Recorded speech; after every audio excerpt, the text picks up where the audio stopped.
নমস্কার, এশিয়ান টাইমসের পর্দায় আপনাদের প্রত্যেককে স্বাগত। আপনাদের সাথে রয়েছে আমি সুস্মিতা। নজর রাখবো এখনকার বিস্তারিত সংবাদগুলোর দিকে। রাজ্যের মোট জনসংখ্যার 1% সিভিল ডিফেন্স স্বেচ্ছাসেবক বাহিনী তৈরি করার লক্ষ্যমাত্রা হাতে নিয়েছে রাজ্য সরকার। শনিবার 63তম সর্বভারতীয় সিভিল ডিফেন্স এবং হোমগার্ড প্রতিষ্ঠা দিবস উপলক্ষে বললেন মুখ্যমন্ত্রী ডক্টর মানিক সাহা। শনিবার 63তম অল ইন্ডিয়া সিভিল ডিফেন্স এবং হোমগার্ড প্রতিষ্ঠা দিবস। এই উপলক্ষে দেশের সবকটি রাজ্যে সরকার বিভিন্ন অনুষ্ঠানের আয়োজন করে। ত্রিপুরা এই উপলক্ষে মূল অনুষ্ঠানটি অনুষ্ঠিত হয় শনিবার রাজধানীর এডিনগরের পুলিশ মাঠ তথা মনোরঞ্জন দেববর্মা স্মৃতি পুলিশ প্যারেড গ্রাউন্ডে। এই অনুষ্ঠানে উপস্থিত ছিলেন মুখ্যমন্ত্রী অধ্যাপক ডক্টর মানিক সাহা, মুখ্য সচিব জে.কে. সিনহা, রাজ্য পুলিশের মহানির্দেশক সহ অন্যান্যরা। অনুষ্ঠানে মুখ্যমন্ত্রীকে গার্ড অফ অনার প্রদান করা হয়। রাজ্য পুলিশের শহীদদের প্রতি শ্রদ্ধা জানান মুখ্যমন্ত্রী সহ অন্যান্যরা। অনুষ্ঠানে বক্তব্য রাখতে গিয়ে মুখ্যমন্ত্রী বলেন, সম্প্রতি অপারেশন সিন্দুরের সময় যুদ্ধ সদৃশ পরিস্থিতিতে স্বেচ্ছাসেবকদের ভূমিকা ছিল উল্লেখযোগ্য। তারা প্রশাসনকে সাহায্যের হাত বাড়িয়ে দিয়েছিল। জীবন এবং সম্পত্তি রক্ষায় প্রশংসনীয় কাজের জন্য জেলা, রাজ্য এবং জাতীয় স্তরে স্বেচ্ছাসেবকদের স্বীকৃতি দেওয়া হচ্ছে।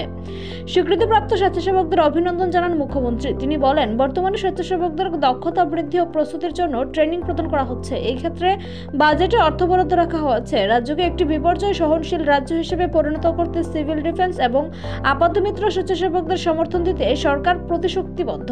মুখ্যমন্ত্রী আরও জানান, 2021 সালের জুলাই মাস থেকে রাজ্যের প্রতিটি জেলায় সিভিল ডিফেন্স সম্প্রসারিত করা হয়েছে। বর্তমানে রাজ্যে 5,000 প্রশিক্ষিত সিভিল ডিফেন্স স্বেচ্ছাসেবক রয়েছে। তাদের নিয়মিত প্রশিক্ষণ চলছে। তিনি আরও জানান, জনসংখ্যার নিরিখে রাজ্যে 1% সিভিল ডিফেন্স স্বেচ্ছাসেবক তৈরির লক্ষ্যমাত্রা হাতে নেওয়া হয়েছে। সিভিল ডিফেন্স স্বেচ্ছাসেবকদের প্রশিক্ষণের জন্য কেন্দ্র সরকারও একটি প্রকল্প হাতে নিয়েছে বলে জানান মুখ্যমন্ত্রী।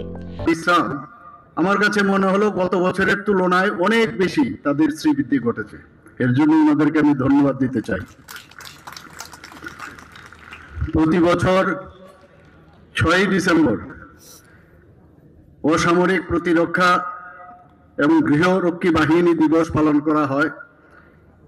এবছর আমরা 63তম সর্বভারতীয় অসামরিক যে প্রতিরক্ষা এবং গৃহরক্ষী বাহিনী দিবস হিসাবে পালন করছি।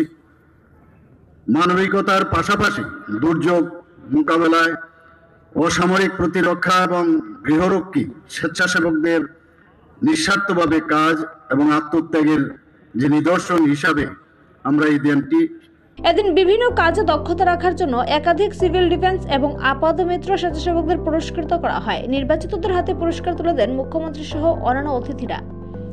নিজস্ব প্রতিনিধি রিপোর্ট, এশিয়ান টাইমস।